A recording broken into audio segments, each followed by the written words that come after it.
ഈ ഒരു എപ്പിസോഡിന്റെ തുടക്കത്തിൽ ഡോങ്ജിന്റെ കോളേജിലെ ആദ്യത്തെ ദിവസമാണ് കാണിക്കുന്നത്. സ്റ്റാറ്റിസ്റ്റിക്സ് സബ്ജക്ട് എടുക്കുന്ന ഹ്വാങ് ജിയാൻ സിക് എന്ന പ്രൊഫസർ അവരെ തന്നെ സ്വയം പരിചയപ്പെടുത്തിയതിനു ശേഷം എല്ലാവരോടും സെൽഫ് ഇൻട്രൊഡക്ഷൻ നടത്താൻ പറയുകയാണ്. ഡോങ്ജിൻ എല്ലാവരെയും ഗ്രീറ്റ് ചെയ്ത് അവന്റെ പേര് ലീ ഡോങ്ജിൻ ആണെന്ന് പറയുമ്പോൾ, നീ എന്തുകൊണ്ടാണ് ഡിപ്പാർട്ട്മെന്റ് ഓഫ് സ്റ്റാറ്റിസ്റ്റിക്സ് ചൂസ് ചെയ്തു വന്നത് എന്ന് ചോദിക്കുകയാണ് പ്രൊഫസർ ജിയോൺ സിക്. അവൻ ഉത്തരം പറയാൻ തപ്പിപ്പിടിക്കുന്നത് കണ്ട്, കൂടുതൽ മാർക്ക് സ്കോർ ചെയ്യാനാവും അല്ലേ, അല്ലെങ്കിൽ ഒരു സിവിൽ സർവന്റ് ആവാൻ വേണ്ടിയിട്ടായിരിക്കുമല്ലേ എന്ന് ചോദിക്കുമ്പോൾ, അല്ല എന്നവൻ മറുപടി പറയുന്നുണ്ട്. നിങ്ങൾക്ക് കാശ് ഉണ്ടാക്കാനാണെങ്കിൽ സിവിൽ സർവന്റ് ആവുന്നതിനേക്കാളും നല്ലത് ആക്ച്വറി എക്സാം എഴുതി പാസ്സാവുന്നതാണ്.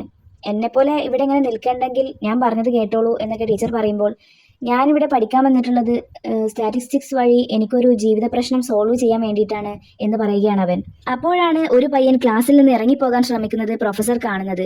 എല്ലാവരും ഇവിടെ പരിചയപ്പെടാൻ തയ്യാറായി നിൽക്കുമ്പോൾ നീ പോവാൻ നിൽക്കുകയാണോ, നിന്റെ പേരെന്താണ് എന്ന് ചോദിക്കുമ്പോൾ, എന്റെ പേര് കിം ജുങ് ഹ്യുക് എന്നാണ് എന്നവൻ പറയുന്നുണ്ട്. പിന്നീട് ഒരു ദിവസം ഒരു ലഞ്ച് ബ്രേക്കിന് ഡോങ്ജിൻ ഫ്രണ്ട്സുമായി ഫുഡ് കഴിക്കാനിരിക്കുമ്പോൾ അവരിൽ ഒരാൾ കുറച്ചപ്പുറത്തായി ഒറ്റയ്ക്കിരുന്ന് ഫുഡ് കഴിക്കുന്ന ജങ് ഹ്യുക്കിനെ നോക്കിയിട്ട്, അവൻ നമ്മുടെ ഡിപ്പാർട്ട്മെന്റിലുള്ളതല്ലേ എന്ന് ചോദിക്കുമ്പോൾ ഡോങ്ജിൻ അവനെ നോക്കുന്നുണ്ട്.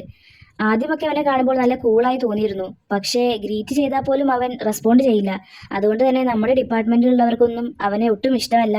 അതുകൊണ്ടാകും അവനക്ക് ഫ്രണ്ട്സ് ഒന്നും ഇല്ലാത്തത് എന്നൊരു പെൺകുട്ടി പറയുന്നുണ്ട്. അവനെ കണ്ടിട്ട് ഒരു ഇമോഷൻസ് ഇല്ലാത്തവനെ പോലെ ഉണ്ടല്ലേ, എല്ലാവരും അവനെ സൈക്കോപാത്ത് എന്നാണ് വിളിക്കുന്നത് എന്നൊക്കെ അവർ പറയുന്നത് കേട്ട് ഡോങ്ജിൻ ചിന്തിക്കുന്നത് പാർക്ക് മീജോങ്ങിനെയാണ്. അവൾ ഒറ്റയ്ക്കിരുന്ന് ഫുഡ് കഴിച്ചിരുന്നത് ആലോചിച്ച അവൻ ഫ്രണ്ട്സിനോട്, നിങ്ങൾക്ക് തെറ്റുപറ്റി, അവൻ സൈക്കോപാത്ത് ഒന്നുമല്ല എന്ന് പറഞ്ഞ് ഫുഡ് എടുത്ത് ജങ് ഹ്യൂക്കിന്റെ അടുത്തേക്ക് പോവുകയാണ്. എന്നിട്ട് നല്ല പരിചയമുള്ളതുപോലെ, ഡാ ജങ് ഹ്യൂക്ക്, നീ എന്താ ഒറ്റയ്ക്കിരുന്ന് ഫുഡ് കഴിക്കുന്നത്, ഈ ഒറ്റയ്ക്കിരുന്ന് ഫുഡ് കഴിച്ച ഒരു രസം ഉണ്ടാവില്ല എന്നൊക്കെ പറയുമ്പോൾ ജങ് ഹ്യൂക്ക് അവനെ തുറച്ചു നോക്കുന്നുണ്ട്. നിനക്കെന്നെ അറിയില്ലേ, നമ്മൾ രണ്ടാളും സെയിം ഡിപ്പാർട്ട്മെന്റിൽ പ്രൊഫസർ ഹോങ്ങിന്റെ ക്ലാസ്സിലാണല്ലോ ഉള്ളത്. പോരാത്തതിന് നമ്മൾ രണ്ടുപേരും സെൽഫ് ഇൻട്രൊഡക്ഷൻ ഒക്കെ ഒരുമിച്ചാണല്ലോ ചെയ്തത്, ഓർക്കുന്നില്ലേ എന്ന് ചോദിച്ച്, അല്ലെങ്കിൽ വേണ്ട, ഞാൻ ഒന്നും കൂടെ എന്നെ പരിചയപ്പെടുത്താം, ഞാൻ ലീ ഡോങ്ജിൻ എന്ന് പറഞ്ഞ് ഷെയ്ക്ക് ഹാൻഡിനായി കൈനീട്ടി, നിന്റെ വീട് എവിടെയാ, ഞാനിവിടെ ഉള്ളതൊന്നല്ല കേട്ടോ, പക്ഷേ ഇപ്പൊ കോളേജിനടുത്ത് ഒറ്റയ്ക്കാ താമസിക്കുന്നത് എന്നൊക്കെ പറയുന്നുണ്ട്. ഹ്യുക്ക് അതൊന്നും മൈൻഡ് ചെയ്യാതെ ഫുഡ് കഴിച്ചുകൊണ്ടിരിക്കുകയാണ്. ഞാൻ ഗാങ്വാൻ ഭാഗത്തു നിന്നാണ് വരുന്നതെന്ന് കേട്ട എല്ലാവരും എപ്പോഴും ചോദിക്കുന്നത് ഞാൻ പൊട്ടാറ്റോ കൃഷി ചെയ്യുന്നുണ്ടോ എന്നാണ്. ആ ലോജിക്ക് വെച്ച് നോക്കുകയാണെങ്കിൽ ജേജു ഐലാൻഡിലുള്ളവരൊക്കെ ടാങ്കറിയും കൃഷി ചെയ്യണ്ടേ. എൻ്റെ വീട്ടിൽ പൊട്ടാറ്റോ പാടങ്ങളൊന്നും ഇല്ല. എൻ്റെ അമ്മ ഒരു സ്റ്റോറാണ് നടത്തിക്കൊണ്ടിരിക്കുന്നത്. പക്ഷേ എൻ്റെ വീടിൻ്റെ തൊട്ടടുത്തുള്ള വീട്ടിൽ പൊട്ടാറ്റോ കൃഷി നടത്തുന്നുണ്ട്. നിനക്ക് പൊട്ടാറ്റോ വേണമെന്നുണ്ടോ, എൻ്റെ അമ്മയോട് പറഞ്ഞാൽ കൊണ്ടുവന്ന് തരും എന്നൊക്കെ പറയുമ്പോൾ ജുങ്ഹ്യുക് അവിടെ നിന്നും എഴുന്നേറ്റ് പോകുന്നുണ്ട്. ജുങ്ഹ്യുക് ഒന്നും പറയാതെ എഴുന്നേറ്റ് പോകുമ്പോൾ അവൻ ആകെ എംബാരസ്ഡ് ആവുന്നുണ്ട്. പിന്നീട് പല സന്ദർഭങ്ങളിലായി ഡോങ്ജിൻ അവനോട് കൂട്ടുകൂടാൻ പലതും ചെയ്തു നോക്കുന്നുണ്ട്. ഒരിക്കൽ അവൻ ക്ലാസ് കഴിഞ്ഞ് പോകുമ്പോൾ ഒരു കവർ ഫുൾ പൊട്ടാറ്റോ എടുത്ത് കൊടുത്തുകൊണ്ട്, ഉണ്ടാക്കി കഴിച്ചോ, നല്ല ടേസ്റ്റ് ആയിരിക്കും, ഇനി വേണമെങ്കിൽ ഇനിയും കൊണ്ടുതരാം എന്നൊക്കെ പറഞ്ഞ് അവിടെ നിന്നും പോകുന്നുണ്ട്. പിന്നീട് ഒരിക്കൽ ക്ലാസ് കഴിഞ്ഞ് ഇറങ്ങാൻ നിൽക്കുമ്പോൾ ഡോങ്ജിൻ വളരെ ഫ്രണ്ട്ലിയായി ചെന്ന്, ജുങ്ഹ്യുക്, നമുക്ക് പുറത്തു പോയി ഭക്ഷണം കഴിക്കാം, ഈ കഫറ്റീരിയയിലെ ഫുഡ് കഴിച്ച് കഴിച്ച് മടുത്ത് എനിക്ക്, നല്ലൊരു ചൈനീസ് റെസ്റ്റോറൻറ്റ് ഓപ്പൺ ചെയ്തിട്ടുണ്ട് അവിടെ എന്നൊക്കെ പറയുമ്പോൾ, നീ എന്തിനാണ് ഇങ്ങനെ നോക്കി, വേഗം കഴിക്ക്, എനിക്കിത് കഴിഞ്ഞ് പാർട്ട് ടൈം ജോബിന് പോകാനുള്ളതാണ് എന്ന് പറയുമ്പോൾ, നീ തന്നെയല്ലേ പറഞ്ഞത് ഒരുമിച്ച് ഭക്ഷണം കഴിക്കാന്ന്, പക്ഷേ നമ്മൾ ഒരുമിച്ചല്ലല്ലോ അതിന് കഴിക്കുന്നത് എന്ന് പറയുകയാണ് ഹ്യുക്ക്. നോക്കുമ്പോൾ ഒരേ റെസ്റ്റോറൻറ്റിൽ 2 ടേബിളിൽ ഇരുന്നാണ് അവർ കഴിച്ചുകൊണ്ടിരിക്കുന്നത്. ഡോങ്ജിൻ ചിരിച്ചുകൊണ്ട്, എന്നാ ശരി, സാധാരണ കഴിച്ചോ എന്ന് പറയുകയാണ്. അല്ല, നീ എന്തിനാണ് ഒരുപാട് പാർട്ട് ടൈം ജോലികൾ ചെയ്യുന്നത് എന്നവൻ ചോദിക്കുമ്പോൾ, കൺവീനിയൻസ് സ്റ്റോറിൽ എല്ലാ ദിവസവും വൈകുന്നേരങ്ങളിലാണ് ഞാൻ ജോലി എടുക്കാറുള്ളത്. പിന്നെ ക്യാമ്പസിലെ കോഫി ഷോപ്പിൽ മൺഡേ വെനസ്ഡേ ഫ്രൈഡേ, ഇത്ര ജോബല്ലേ ഞാൻ എടുക്കുന്നുള്ളൂ എന്നവൻ മറുപടി പറയുന്നുണ്ട്. പോക്കറ്റ് മണിക്ക് വേണ്ടിയിട്ടാണോ അതോ ഫാമിലി ചുറ്റുപാടുകൾ ഉള്ളത് കൊണ്ടാണോ ഇങ്ങനെ കഷ്ടപ്പെടുന്നത് എന്ന് ഹ്യുക്ക് ചോദിക്കുമ്പോൾ, അതൊന്നല്ല, ഒന്നും അറിയിക്കാതെ അമ്മയാണ് എല്ലാം വാങ്ങിച്ചു തന്നിരുന്നത്. എന്നാൽ ഇപ്പോൾ ഞാൻ ഓൺലൈൻ ലെക്ചറിൻ്റെയും കോളേജ് എൻട്രൻസ് എക്സാമിൻ്റെ ബുക്കിൻ്റെ ഒക്കെ വിലയൊക്കെ നോക്കുമ്പോൾ വളരെയധികം എക്സ്പെൻസീവ് ആണ് എന്ന് പറയുകയാണ് അവൻ. അപ്പോൾ നീ ഇയർ ഗ്യാപ്പ് എടുക്കാൻ പോവാണോ എന്നവൻ ചോദിക്കുമ്പോൾ, സേവൻ യൂണിവേഴ്സിറ്റിയിൽ ജോയിൻ ചെയ്തിട്ട് ഇയർ ഗ്യാപ്പ് എടുക്കാനോ, നല്ല കഥയായി, ഞാൻ അങ്ങനെ എങ്ങാനും ചെയ്താ എൻ്റെ അമ്മ എന്നെ കൊല്ലും എന്നൊക്കെ മറുപടി പറയുന്നുണ്ട് അവൻ. ഇത് കേട്ട് ഹ്യുക്ക് കൺഫ്യൂഷനായി നോക്കുന്നത് കണ്ട്, എനിക്ക് വേണ്ടിയിട്ടല്ല, ഒരാൾ സാറ്റ് എക്സാം എഴുതണമെന്ന് ഞാൻ അതിയായി ആഗ്രഹിക്കുന്നുണ്ട്, അവർക്ക് വേണ്ടിയിട്ടാണ് ഞാനിതൊക്കെ ചെയ്യുന്നത് എന്ന് മറുപടി പറയുന്നുണ്ട് അവൻ. ഡോങ്ജിൻ വേഗം ഫുഡൊക്കെ കഴിച്ച് ആപ്രോൺ ഇടുന്നത് കണ്ട് അവൻ ആശ്ചര്യത്തോടെ നോക്കുമ്പോൾ ഹ്യുക്കിനോട്, ഉച്ചക്ക് 1 മണി മുതൽ ഞാൻ എവിടെയും പാർട്ട് ടൈം ജോലി ചെയ്യുന്നുണ്ട് എന്ന് പറയുന്നുണ്ട്. അങ്ങനെ അവരുടെ ഫസ്റ്റ് സെമസ്റ്റർ എക്സാം ഒക്കെ കഴിഞ്ഞ് ഡോങ്ജിൻ പുറത്തിറങ്ങുമ്പോൾ ഹ്യുക്ക് അവനെയും കാത്ത് അവിടെ നിൽക്കുന്നുണ്ടായിരുന്നു. വെക്കേഷനൊക്കെ അല്ലേ, എന്താ ഇനി അടുത്ത പരിപാടി എന്ന് ഡോങ്ജിൻ ചോദിക്കുമ്പോൾ, നിന്നെപ്പോലെ എവിടെയെങ്കിലും പാർട്ട് ടൈം ജോബിന് കയറിയാലോ എന്ന് ആലോചിക്കുന്നുണ്ട് എന്ന് മറുപടി പറയുന്നുണ്ട് അവൻ.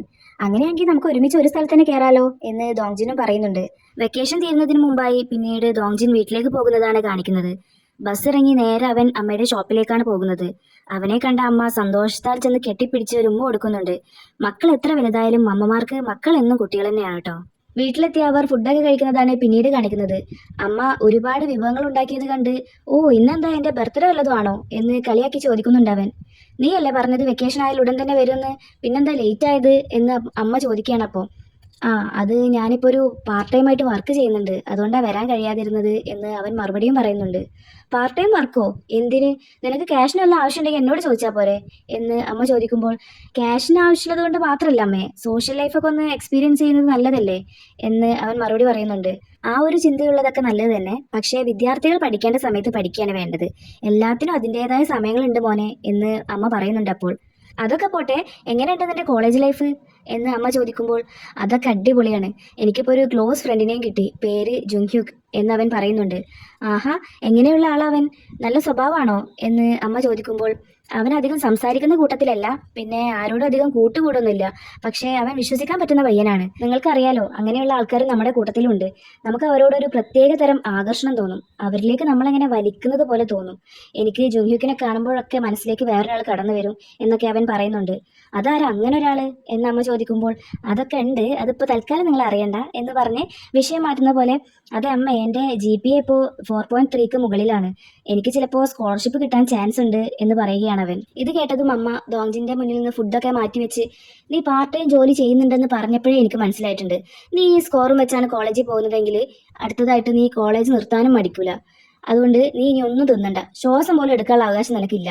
ഞാൻ ഇത്ര കഷ്ടപ്പെട്ട് നിന്നെ കോളേജിൽ പറഞ്ഞിട്ട് ആകെ 4.3 മാർക്കാണ് കിട്ടിയത് എന്നൊക്കെ പറഞ്ഞ് ഒരു ദീർഘനിശ്വാസം വിട്ട്, അങ്ങനെ ഒരു സ്കോർ കിട്ടാൻ മാത്രം നീ എത്ര ക്വസ്റ്റ്യൻസ് ആണ് തെറ്റിച്ചിട്ട് എഴുതിയിട്ടുള്ളത്? ഒരു ക്വസ്റ്റ്യനെങ്കിലും നല്ല പോലെ ആൻസർ എഴുതിയിട്ടുണ്ടോ എന്നൊക്കെ ചോദിക്കുന്നത് കേട്ട് പൊട്ടിച്ചിരിക്കുകയാണ് ദോങ്ജിൻ. ഇത് കേൾക്കാനാണ് ഞാൻ അങ്ങനെ പറഞ്ഞത്. നിങ്ങൾ ഉദ്ദേശിക്കുന്ന 4.3 മാർക്കല്ല, എൻ്റെ GPA ആണ് 4.3 എന്നാണ് ഞാൻ പറഞ്ഞത്. നിങ്ങൾക്കത് പറഞ്ഞാൽ മനസ്സിലാവില്ല എന്നൊക്കെ പറഞ്ഞ് അവൻ കളിയാക്കി ചിരിക്കുന്നുണ്ട്. ഭക്ഷണമൊക്കെ കഴിച്ചു കഴിഞ്ഞ് റൂമിലെത്തിയ അവൻ പഴയ സാധനങ്ങളൊക്കെ എടുത്ത് നോക്കുകയാണ്. അക്കൂട്ടത്തിൽ അന്ന് എടുത്ത ഫോട്ടോസും ഉണ്ട്. അത് കണ്ടപ്പോൾ അവൻ അതെല്ലാം എടുത്തു നോക്കുമ്പോൾ അവൻ കളിയാക്കിയതിൻ്റെ പരിഭവത്തിലാണ് അമ്മ.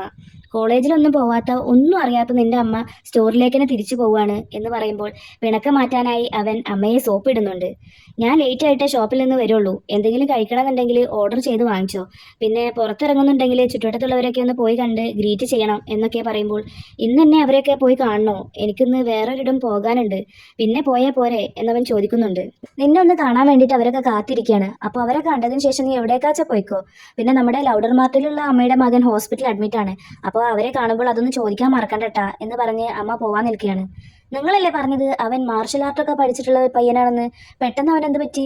എന്തിനാ ഹോസ്പിറ്റലായത് എന്ന് ചോദിച്ച് അവൻ പിന്നാലെ പോകുന്നുണ്ട്. ഈ നാട്ടിൽ നടക്കുന്ന വല്ലതും നീ അറിയുന്നുണ്ടോ? ആൺകുട്ടികളെ മാത്രം അപകടത്തിൽപ്പെടുത്തുന്ന ഒരു വിച്ചിന്റെ റൂമറൊക്കെ ഉണ്ട് ഇവിടെ.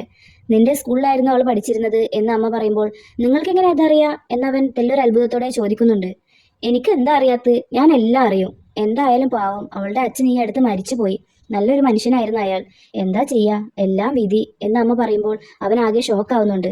എന്ന് എപ്പോഴാ മരിച്ചത് എന്ന് അവൻ ചോദിക്കുമ്പോൾ, അതിപ്പോൾ കുറച്ച് മാസങ്ങളായി എന്ന് പറഞ്ഞ് അവനെ ഒന്ന് തട്ടിയിട്ട്, ഞാനുള്ളപ്പോൾ എൻ്റെ അടുത്ത് നല്ലപോലെ നിന്നോ, എപ്പോഴാ എന്താ സംഭവിക്കാന്ന് പറയാൻ പറ്റില്ല, അതൊക്കെയാണ് ജീവിതം എന്ന് പറഞ്ഞ് ലൗഡർ മാർട്ടിലെ അമ്മയുടെ മോൻ ആ പെൺകുട്ടിയുടെ അടുത്ത് പോയി അവളെ സമാധാനിപ്പിച്ച് തിരിച്ചു വരുന്ന വഴി ഒരു വലിയ കാട്ടുപന്നി വന്ന് അവനെ കുത്തി. കാട്ടുപന്നി ഇവിടെ എങ്ങനെ വരാനാ? ഇതൊക്കെ കാണുമ്പോൾ എല്ലാവരും പറയുന്ന പോലെ അവൾ ശരിക്കും വിച്ചാണോ എന്ന് തോന്നിപ്പോകും എന്ന് അമ്മ പറയുന്നുണ്ട്. ഇതെല്ലാം കേട്ട് ദേഷ്യം വന്ന ദോങ്ജിൻ അമ്മയോട് ചൂടാവുകയാണ്. നിങ്ങളൊക്കെ എന്താ ഇങ്ങനെ? അവൾ വിച്ചാണെന്ന് നിങ്ങൾ വിശ്വസിക്കുന്നുണ്ടോ?